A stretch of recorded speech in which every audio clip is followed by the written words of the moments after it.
In today's episode, we sit down with serial entrepreneur Ferren Rajput as he explains to us the pros and cons of flying private.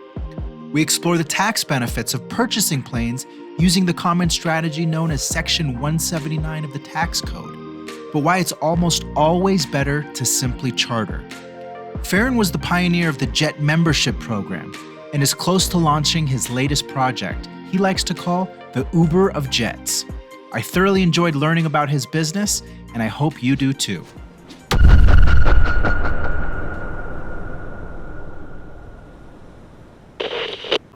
So Ferren, thank you so much for being on the podcast. I really appreciate it. First of all, wow, beautiful. This is the first podcast I've ever done in front of a private jet. And I think most people, when they think of, flying private, they think of the glitz and the glamour. But I want to talk about you as a business owner and entrepreneur. And you mentioned off air to me that you have a background in finance and you're an investment banker. Obviously, being in finance, I am fascinated by the story. So if you don't mind, walk me and our audience through your journey moving away from investment banking to starting One Flight International.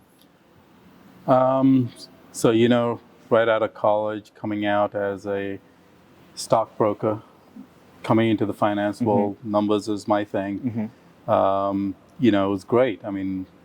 Working with Wall Street was a lot of fun and still is, all the ups and downs, the radical movements, that's all exciting, right? So started off as a stockbroker and after a few years got a little bit deeper involved into investment banking, raising capital for companies, to eventually saying, I need to step out of that to establish my own company.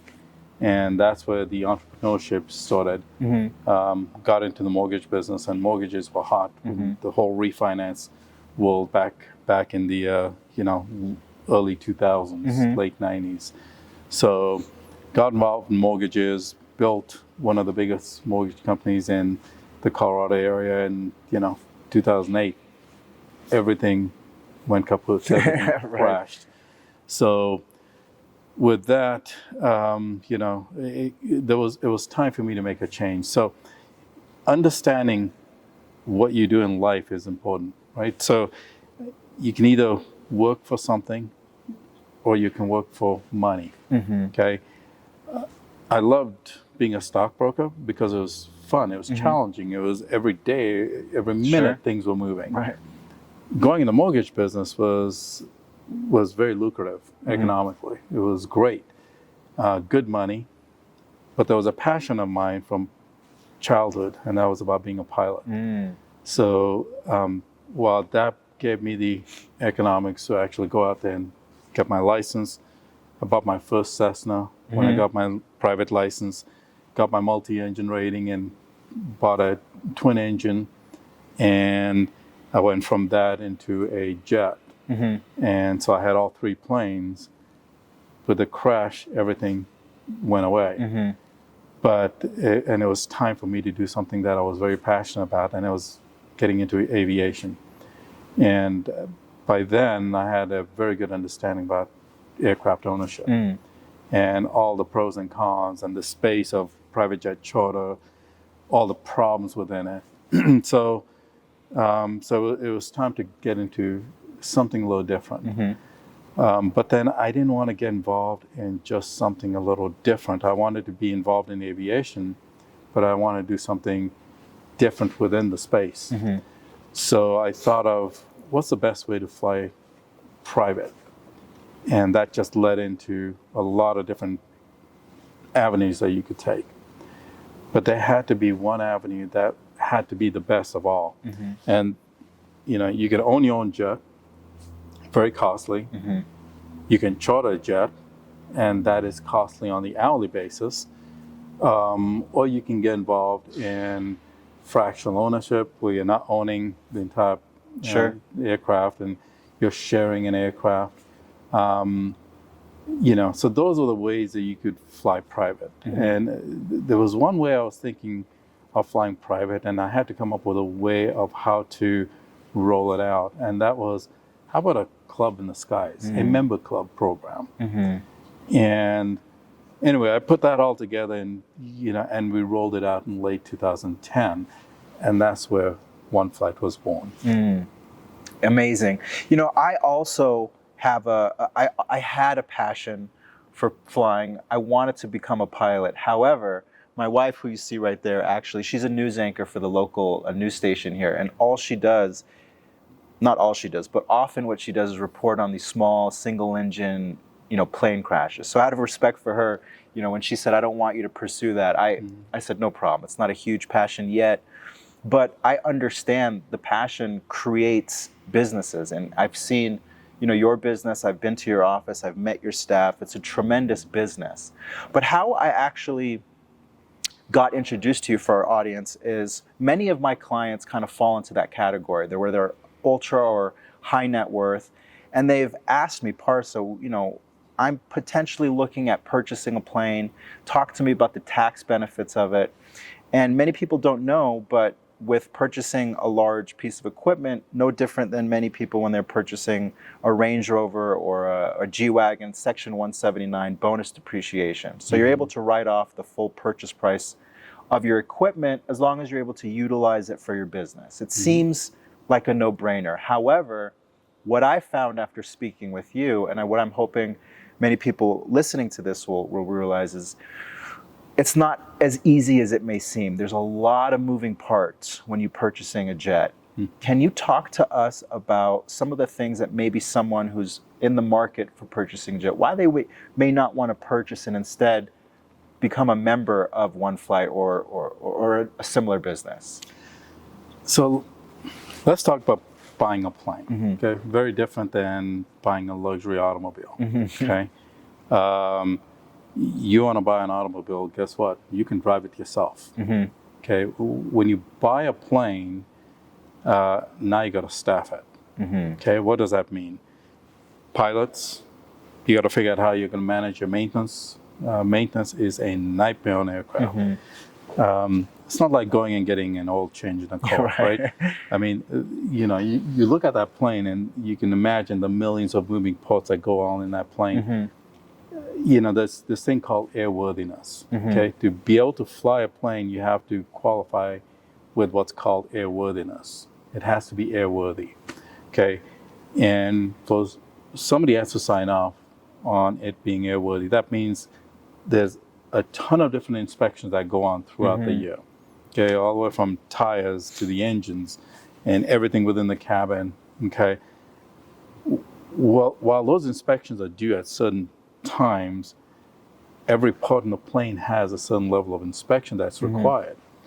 So if I show you my storage space of all the books and records of this, you'll be pretty amazed. Okay, it's I don't know if we've got 100 boxes full of books and records, and they're maintained on a day-to-day basis. Wow. Okay, that's a full-time job, and that's usually a mechanic or maintenance individual that does that for you. Okay, but we can take it a step further, and you can hire a management company. We do. We can manage your aircraft, but now you're going to pay me for doing that. Sure. Let's talk about the fixed cost to operate that airplane. Let's do it. There's fixed costs and there's operating costs. Okay, fixed costs are pilots, insurance, aircraft maintenance management. Okay, and then if you look at all those, hangar space, it becomes pretty expensive. So generally, when somebody says I'm going to buy a plane, I say, great. How much is that plane going to be? Well, it could be $5 million, it could be $50 million, it could be $100 million, right? Private jets are not cheap. Sure. Okay, $5 million is on the low scale. Sure. All right, so great, you can write a check for that. And then, you may have some tax benefits. Sure. Okay, but the minute they say that, I say, I want you to write another check right now for $1 million and put that on the table, at least. And then you're going to do that every single year before you fly the plane. Just on fixed costs, we're talking $1 million. Right. Pilot, insurance, hangar space. Do you mind dissecting what an average pilot salary that you would have to have on payroll looks like? So you've got salaries and you've got benefits, right? Okay. So, On a rough scale, imagine $200,000 per pilot, Okay. right? Jets require 2 pilots. Turboprops, they require only 1 pilot. And I'm going to say you never fly with 1 pilot. Mm-hmm. Imagine something goes wrong. Yeah. Who's bringing the plane down? And the plane eventually has to come down. If you don't know how to do it, Then you're lost. on the local news station with my wife. Absolutely, right? Telling everybody about what happened. So is that what you want? The answer should be 100% no. Right.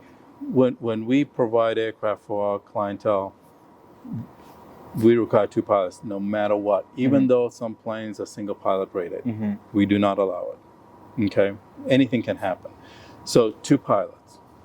But good luck in today's world hiring a pilot and putting him on call, because if you're private, Right. you want to fly whenever you want to fly. Of course. Right? And if you want to do that, you need to be able to have a pilot that's staffed with you, or pilots that are staffed with you that can serve you on an on-demand basis. Sure. Right? Well, you think 2 pilots would serve you that way? No. Because you're making 2 pilots be on call 24/7. All right? So really you need 3 pilots, and you've got to be able to rotate them. So if 3 pilots is where you have to start and you want to fly, well, where are we at already? 600. Okay. Now we got to go into the maintenance and management component, right?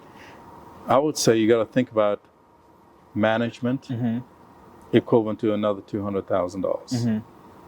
You're at almost 800 now. And then look at all the other expenses that are associated with flying. You've got all different services that you have to have subscriptions for. You've got to have, maintenance type situations, what you're insuring, insurances, cost of hangars. You're north of another 200,000. Wow. Did that million come up real quick? Very quick. And you Okay, haven't even so- really began operating. You haven't even got on the plane to fly. Wow. Right? Now, look at that cost, and let's talk about how many hours you're going to fly. Okay. If what I find really silly is most people buy planes, and on the average they'll fly 100 to 120 hours a year, and they think they're flying a lot.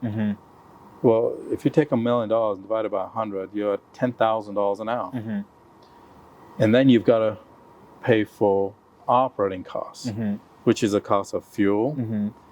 You have engine reserves, okay, and you have the maintenance of the aircraft, which is broken down on an hourly basis. Okay. Right?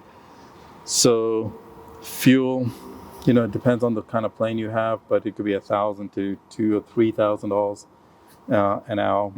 Fuel on my plane runs closer to about $4,000 an hour. Okay. At least. And then all the other pieces, you got to add those in. If your hourly operating costs, let's say, for example, on a smaller light jet, say it's 3,000 to 4,000 range, you add the other $10,000 on that aircraft, you're at $13,000 to $14,000. You're not even flying a plane like this. Right. Okay. And if you're at $13,000 or $14,000 an hour, and I can get you that plane for $8,000 an hour, why would you ever own? Right. Okay, and you don't have to deal with any headaches whatsoever. So it doesn't make sense to own. Where ownership comes of value is when you're north of 250 hours. And I always say, well, why are you flying 250 or 300 hours a year? What is it that you do? Right. Are you an entertainer? Do you fly from one spot to the next to next? And generally, if you are, I think the production companies, somebody in the studios are going to pay for you. Right. Okay. So why would you fly 300 hours a year? It doesn't make sense to own a plane. So the reality is you want to charter, but you want to find the best way to charter. I told you there's charter, there's fractional. Fractional ownership is just a really expensive way to charter. And it's a feel of, I own a part of a plane. Maybe it's something to stroke your ego, but why would you want to own a part of a plane yet you're paying so much because fractional ownership requires monthly management fees. You got an hourly rate the equivalent to chartering, okay, and then you've got to have a big lump sum that you got to put up front. If you own a tenth of a fraction of a $10 million plane, you're going to put up $1 million Right. up front, and then you're going to fly. But you still have hefty management fees, and those management fees are not $10,000 a month. They could be $30,000 or $40,000 a month. So I think fractionals are really becoming a dinosaur. They'll probably eventually go away. Memberships I rolled out in 2010 have kind of taken the new wave, and it is the way of what people are doing today. And they're protected programs. Your hourly rates are fixed. Your availability is guaranteed. And you can pick all different types of planes. That's the design of our membership. Absolutely. I love it. No, my wife and I travel back and forth to Southern California where my office is. We take the kids. We have a live-in nanny. Sometimes we take her. So, if we fly first class, we're looking at a last-minute flight to just go back and visit either my office or my parents. My grandparents see my grandkids. I'm sorry, my parents see their grandkids. That's about $10,000 last minute. We usually fly United. If I wanted to do the same thing on one flight, and obviously it's going to be a little bit more, but I don't have to worry about the airport. I don't have to worry about my kids annoying the passengers. I don't have to worry about all the headaches that go into flying commercial. I do have to worry about the cost. Can you walk me through what it would cost to go from, let's just say here, 2-hour flight to whether it's John Wayne or LAX and back? So our program is such that you only pay for occupied time, and I'll address that, and encompass what that means. Sure. You get on a plane, you're paying for it. The flight is 2 hours there, the flight is 2 hours back. That's 4 hours. On a light jet, take 4 times 8. That's about what you're going to pay for a round trip. Somewhere around, $30,000 to $35,000. Okay. Okay. But obviously very convenient. Absolutely. Okay, and you can, generally you've got 6-7 seats in a light jet, comfortable seats. So yeah, if it's you and your family, you may be able to get there and back and pay just a little bit more, but the convenience factor is why you're doing it. I have a client who actually was telling me he would fly private. He goes to Mexico with his family, 2 young girls very similar to my age, and he was explaining to me, listen, Parsa, it's not, obviously the benefits are nice, but really, I land in Mexico, I'm greeted with a shot of Patron by the customs officer. I have my shot, they do their thing, and we're in our resort in 30 minutes. Whereas when I fly my family to Mexico, well, first of all, I don't want to take my kids to Mexico right now. They're too young. That flight would be crazy. But I would imagine I'm looking at 7-8 hours of travel time, headache, stress, agony. By the time I get back from my vacation, I'm going to need a whole new vacation. So I think the value is there. It's obviously a lot more expensive, but when you're spending that type of money, time is really your most precious commodity. Yeah. So that's what we say. We say we may not be selling a flight, but what we're doing is we're selling time. That's really what we're doing, right? Absolutely. So you go on a week-long vacation to Mexico, and imagine here's a great one. Imagine you're going to go to Jamaica from Denver. You're going to have a stop on the way somewhere. You're going to probably change planes. Yeah, very true. And so it takes you more than half a day to get there, and the same thing on the way back. So you've literally spent 2 days traveling, and you get 5 days in the middle. Yeah. Okay. You do private, you're there in a couple hours, and you're back in a couple hours. So you really spent half a day traveling. So what did you gain? You gained more than a day of actual vacation time. Absolutely. Right. So it makes more sense.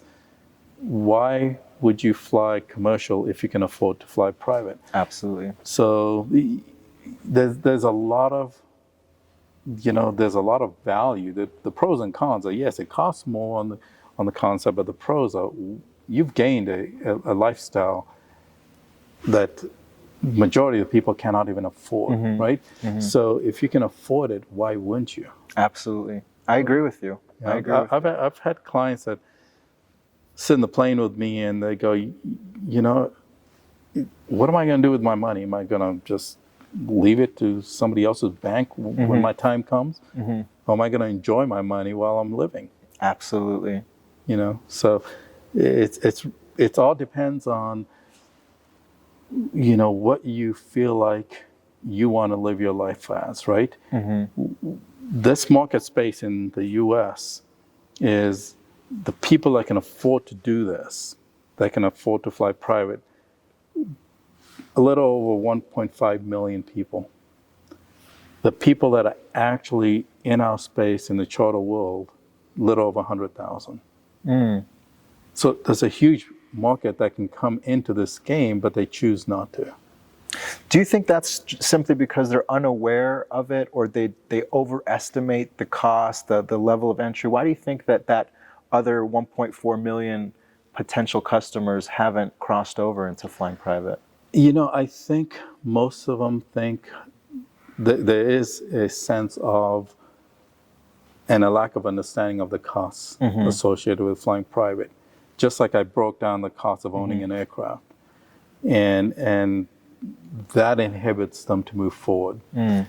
What they don't realize is there's a much better way to do it in the charter world, in the membership world, and honestly, they probably haven't done their homework to find out. Got it. One other item that we talked about off air, and again, that same client mentioned this to me. He said, my friends who all have planes are cash flowing on their plane.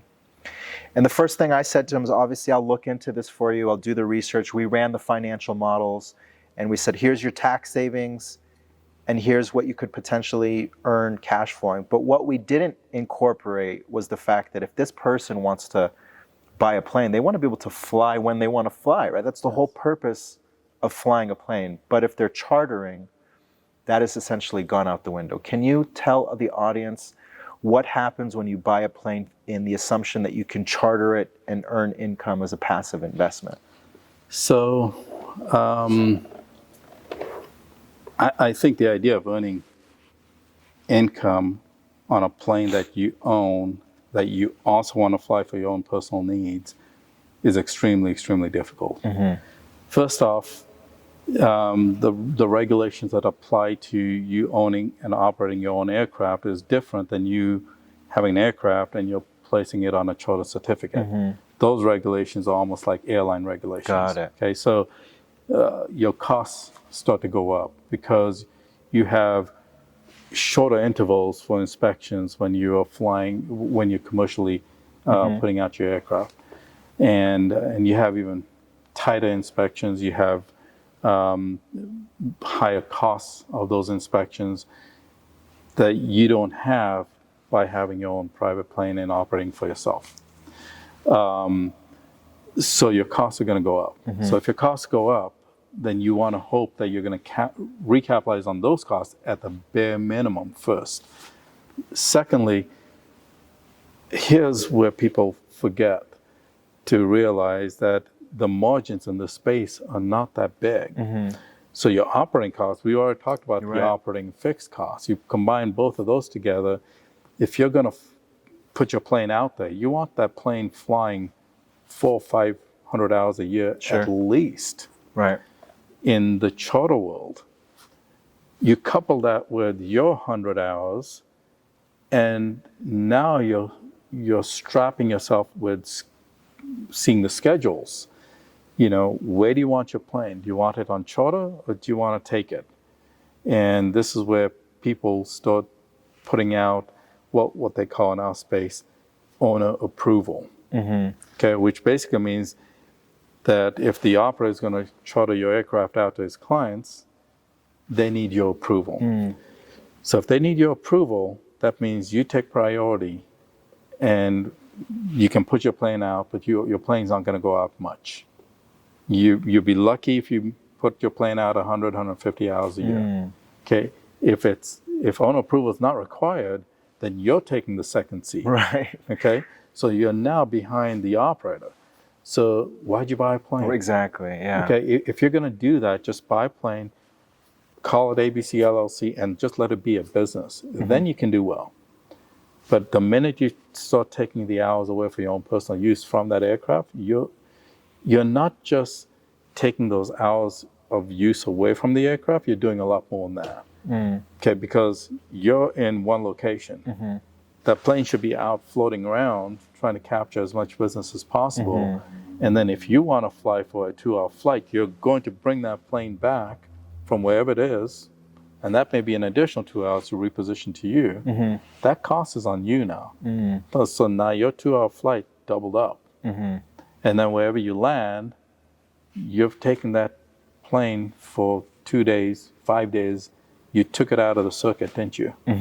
So now that's downtime. So people don't realize there's a lot of logistics involved. And if you really think you're going to make money and you're going to cash flow positive, I say good luck. I tend to agree with you. You know, we run these models for our clients all the time, and we do it generally for real estate, right? You know, real estate is a common investment among our high net worth clients. We've never done it for private jets. However, these are some of the things that even I, as an advisor, seem to overlook because I'm just simply not in this space. And I think it's important for people to realize this before even exploring private jet ownership. The last thing I want to leave on is just a hypothetical. Let's just assume I wanted to purchase a membership from One Flight International. Walk me through all the benefits, how it would work. Let's say my wife and I on a Wednesday afternoon decide to go back to Orange County and visit my parents. Is it as simple as just going on an app or making a phone call saying, hey, we want to fly out in a couple days? Or are there other... So One Flight's design is a little different than your typical operators out there. You've got in the US, I'd say almost 3,500 different charter operators. You know, we chose not to be an operator. When I launched this company, I wanted to be a resource to those that want to fly private and provide them a network that gave them accessibility to those operators. What we found, because we wanted to make sure that safety was number one, quality of service was number two, and we wanted to make sure they were reliable. So when we did our research, we found that we could only bring on, we created these criteria to be part of our network, we're only able to bring on 500 operators. The other 3,000 are very questionable. So we don't want our clients being served by them. Got it. So that being said, you know, number one, we want to make sure if you're flying with us, that's not your concern or worry. You want to be able to have a peace of mind when you get on the plane that has been vetted out for safety, including the pilots. So that's our job. But creating this network gave you, as a client, the opportunity to have access to almost globally, with our network, almost 6,000 planes. And we have a little over 200 operators in Europe that are part of our network as well. Nice, okay. So it doesn't matter where you are, we'll have a plane available for you. So that's the beauty of our system, is accessibility of those aircraft and your guaranteed availability of keeping you on schedule. So understanding that that's our network, the question is, how do we serve you? First off, our membership programs are such that it keeps the prices secured. So your hourly rates are fixed on a calendar year basis. So you don't have to worry about taking the same flight and having different price points the next time you take it. That's called dynamic pricing. Ours is fixed pricing. Your availability is guaranteed because imagine getting on a plane and one of your switches or an alarm comes on or whatnot and it grounds the plane from a safety standpoint. What are you left with? The last thing you want to be left with is you went somewhere, Now you can't get went home. to Cabo and All of a sudden the plane had a Right. maintenance and mechanical issue. What are you left with? Are you Mhm. gonna catch an airline now? I don't think so. Right. Okay, you paid for the flight. Right. So what happens with operators? Some operators will say, it's unfortunate. It's not their fault, but they're not going to put you on an unsafe plane. Mm. So we'll refund you your money. Mm. That's not what you want to hear. Mm-hmm. Or we'll bring another aircraft from a different location to come pick you up. Or we may just broker charter it out to make sure you get back. But unfortunately, that's $10,000 more. Well, again, it's not what you want to Right. deal with. Our membership program does not do that. It's guaranteed. So when you actually have a maintenance issue, which happens, we have a recovery aircraft for you. Got it. So essentially, if you're flying from Denver to California, we probably have 30 to 50 different bids that come in for that aircraft for your flight. So you can imagine we have backup plans. Mm. So that's the benefit is you have kind of a peace of mind. You have security of the fact that prices are fixed. You know you're going to get there. So those are the kind of things that help when you have a network. Right. Versus me having my own charter company and I've got 30 planes. A couple things that you said really stood out to me. The fixed cost, right? So you're telling me if I buy a membership on January 1st and I want to fly December 31st of that same year, regardless of what happens with the price of crude oil, let's say war breaks out, it goes to $150 a barrel. Obviously, the price to, your operate this is going to go up dramatically. But because I've purchased that membership, I know exactly what my fixed costs to fly are going to be. Yes. Beautiful. Yeah, and the easy way to know that is we have an app, and you just go on the app and you look at the flight, and what you see on that flight today versus 2 months from now is going to be exactly the same on that aircraft. I think that's so huge because many people, I'm assuming, who have flown recently have seen the prices of airline tickets fluctuate dramatically. They've gone down in the last month, but that's something I would want to make sure that if I'm spending $100,000 on a membership, that, I know what I'm getting for that $100,000, right? I don't want it to now be $150,000 with that same assumption. My last question for you is, how much of a notice do you need? So can I call you and say, fuel up the jet tonight, I want to take a flight, or do you need 24 hours, 48 hours? What type of... 10 hours is guaranteed. 10 hours. That's... Inside 10 hours, we'll do our best. That is amazing. So we, we're establishing our company such that, and we, the systems that run our company are our own. We've built our own systems, our own technology, and we are constantly building improvements towards it. I knew it would take technology to run and operate such a business of this kind. So we have already, in essence, developed an Expedia Hotels.com format where you go online or on the app, put in the itinerary, find the aircraft, book the aircraft. Where I'm heading, and we are developing it as we speak, is, the only way I can describe it is Uberizing it, creating the Uber of the skies, to where you can literally go on, book your plane, and be up in the air within 3 hours.